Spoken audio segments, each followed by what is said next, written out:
Quel est ton rapport à la patience? Est-ce que tu laisses venir à toi la vie? Ou est-ce que tu forces les choses là où elle n'est plus? Je ressens très fortement ça en ce moment dans les différents accompagnements que j'accompagne. La difficulté à écouter le rythme des choses. Alors ça peut être, pour le lancement d'un projet, ça peut être aussi quand on attend un enfant et je trouve que c'est vraiment intéressant de voir comment se passe le fait d'être enceinte. J'ai connu 3 grossesses et les 3 grossesses se sont passées, mais tellement différemment. Le premier, bah, comme, quelque part mon mari voulait, un enfant. Et voilà, moi j'avais commencé déjà un peu ma carrière. Pour moi, c'était le moment. Ok, j'ai écouté les choses. Et ce qui est très intéressant, c'est que je me souviens, mais vraiment le moment où j'ai senti en fait que mon enfant venait. C'était un truc de fou. Je te passe les détails, mais dans la relation, je savais que ce moment-là, bah, j'étais fécondée en fait. C'était vraiment quelque chose de très incroyable. La deuxième, en fait, bah, j'ai forcé. J'ai voulu forcer le cours des choses parce que je ne voulais pas, c'est comme si je croyais pouvoir contrôler les choses, décider que mon enfant déciderait, venait, 2 ans après le premier. Bah oui, en fait, c'était le rythme, en fait, de ma mère, pas le mien, et c'était pas le rythme de cet enfant. Et donc, bah, ne voyant pas les choses venir, j'ai mis en place un certain nombre de choses, des trucs de PMA, des machins, des bidules, et pour finalement, au bout d'un moment, me dire, moi je me voyais pas, enfin c'était pas du PMA à l'époque, c'était juste des médicaments pour un peu stimuler le truc.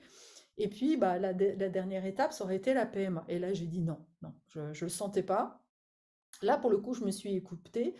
Et à partir du moment où j'ai fait le deuil, en fait, de vouloir un enfant comme moi, je l'avais décidé, bam, l'enfant, il est venu. Et il y en a même eu une troisième qui est arrivée juste derrière, alors que celle-là, bah, je l'avais pas du tout prévue, quoi. Donc, c'est, je trouve vraiment hyper symbolique de voir que à quel point nous les humains, on croit, et ça c'est vraiment le mental, hein, on croit que l'on a le contrôle sur les choses. Bah oui, la loi de l'attraction, en plus, bah là toute la spiritualité nous dit mais oui tu veux, tu peux quoi. Mais non en fait, c'est pas comme ça que ça marche. Ce qui marche c'est ok, il y a des choses qui t'arrivent et tu dois apprendre à les accueillir. Ça oui, et de pas voir des choses qui t'arrivent comme des emmerdes, mais comme des leçons, comme des expériences que la vie t'amène. Point barre. Voilà. Mais le problème, c'est qu'on est très impatient. On n'a pas cette patience de faire confiance aux choses. Et encore une fois, on, on va surtout répondre à la pression mentale. Et c'est vraiment de ça dont j'ai envie de parler aujourd'hui. C'est cette pression du mental, euh, en lien évidemment avec l'inconscient collectif, avec voilà, ta propre histoire et les pressions que tu te donnes, qui sont souvent des bonnes excuses. Hein. Combien de fois j'ai pu voir que le fait de vouloir un enfant, finalement, était pour remplir un espèce de vide. Eh bah oui, je sais pas quoi faire de ma vie. Ah bah tiens, si je faisais un enfant, quoi. Et derrière, en réalité, quand on abandonne l'idée de faire un enfant, mais qu'on utilise cette énergie créatrice, ce besoin de créer pour créer une entreprise, ah bah oui, tiens, finalement, ouais, là, ça me parle en fait. Et on détourne en fait. Ce qui est ma spécialité, c'est vraiment de sentir où est l'énergie. Ah là, je sens que, bah non, il n'y a pas l'énergie en fait. C'est pas prêt. Bon, bah ok, elle est où l'énergie en fait? On va la sentir. On va aller voir où il y a de la vie. Et où est-ce que c'est bloqué? Euh, c'est quelque chose que je ressens très fortement. Un projet, d'enfant qui est bloqué peut aussi être lié à un blocage du père. OK, je l'entends, je le sens. Bon, bah, le jour où le père, mais ça fait partie du timing. L'idée, c'est pas de se dire: «Ah bah, ouais, c'est de ta faute, tu veux pas d'enfant». Non, c'est simplement que, voilà, la vie est décidée et que sur ce chemin de la maternité, enfin et de la parentalité, j'ai envie de dire, bah, oui, le père a à faire un petit travail afin de se libérer de ses karmas et à ce moment-là, eh bien, l'âme, elle va décider d'arriver. Mais c'est l'âme d'un enfant comme l'âme d'un projet, comme la vie, quelque part, elle sait mieux que toi ce dont elle a besoin. C'est assez incroyable parce que c'est une vision tellement différente de ce que on nous a tellement mis dans le crâne en fait, mais lié aussi à la technologie. Parce que c'est là où c'est vraiment important de voir à quel point un certain nombre d'entreprises vont utiliser la faiblesse des gens, la fragilité de certaines personnes et justement leur pression mentale pour y répondre de manière, waouh, ouais, ouais, on est les sauveurs. Heu, Moi, je crois vraiment et on le voit dans la nature, les animaux ne vont pas se faire inséminer, non, c'est pas naturel. Au mieux, d'aller chercher un donneur, comme j'ai la chance d'avoir parmi les personnes que j'accompagne, une personne qui avait décidé de faire un enfant toute seule. Super! Mais elle est allée le faire toute seule. C'est-à-dire qu'elle est quand même allée chercher un homme qui, à ce moment-là, est arrivé sur son chemin. Donc là, oui, c'est naturel, c'est naturel.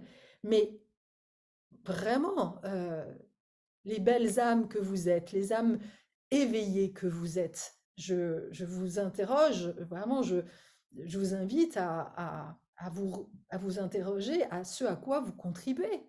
Est-ce que vous avez vraiment envie de nourrir en fait cette hyper technologie qui bientôt va nous permettre d'avoir un enfant sans même avoir de relations sexuelles? Est-ce que, parce que vous savez, vous voyez comment tout ça dérive en fait, l'intelligence artificielle, on le sait à quel point si on commence à nourrir en fait ces pratiques, bah elles vont finir par prendre le dessus. On le sait, on le voit. Alors attention. Et c'est là où devenir conscient prend tout son sens et prend toute cette difficulté. C'est de ne pas répondre à la pression mentale, et bien d'obtenir la réponse que l'on veut, d'obtenir ce que l'on veut à tout prix. Et non, et non. On va devoir faire le deuil. Et waouh, mais quel cheminement de faire le deuil, d'avoir un enfant et de laisser la nature faire. Waouh! Mais ouais, parce que là, on est complètement impuissant.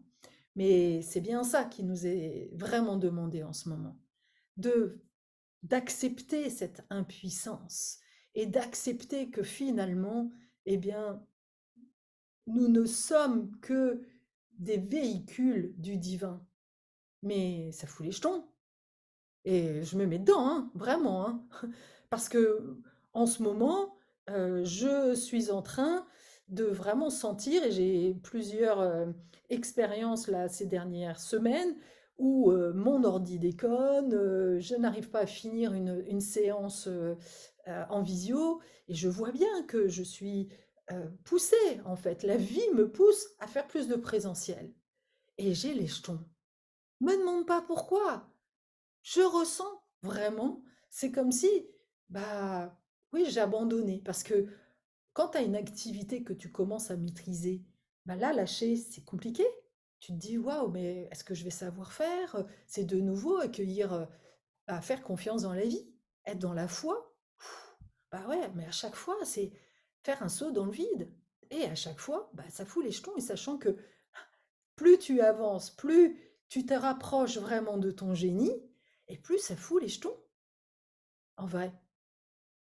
Donc, ok, j'accueille et je continue à avancer, j'accueille et je vois que malgré tout, bah, j'ai encore cette part qui croit que non, qui veut contrôler, qui continue à mettre beaucoup d'énergie dans ce qu'elle sait faire.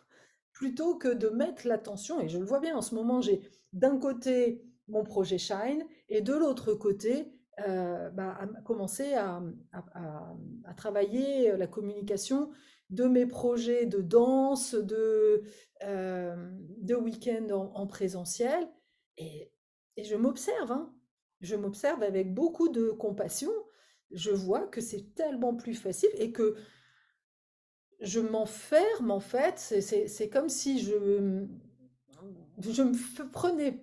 me prends en flagrant délit, je me prends en flagrant délit de compulsion créatrice qui ne finit jamais. C'est quand même dingue ça, hein. Donc ça montre bien cette peur en fait de sauter, cette peur d'y aller et j'accueille. Voilà. Et plus j'accueille et plus je suis en conscience et plus du coup, mais je ne force rien. J'essaie de ne rien forcer. J'essaie juste voilà, de faire ce nettoyage au fur et à mesure de ce qui a besoin d'être nettoyé.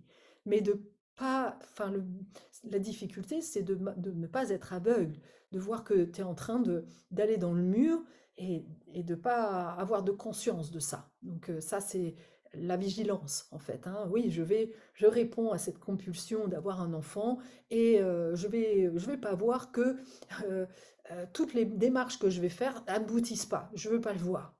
Bah si, à un moment donné, tu as intérêt de regarder les signes parce que sinon, bah, le moment où ça va t'arriver, je peux t'assurer, ça va te faire très mal. Donc c'est mon rôle de t'amener plus de conscience de ce qui se passe dans ta vie, afin de pouvoir voilà, remettre de la clarté par rapport à ça, de rien forcer et de vraiment faire confiance que la vie, c'est mieux que toi. Voilà, j'espère que cette vidéo te sera utile. Si tu tombes dessus, c'est certainement pas par hasard.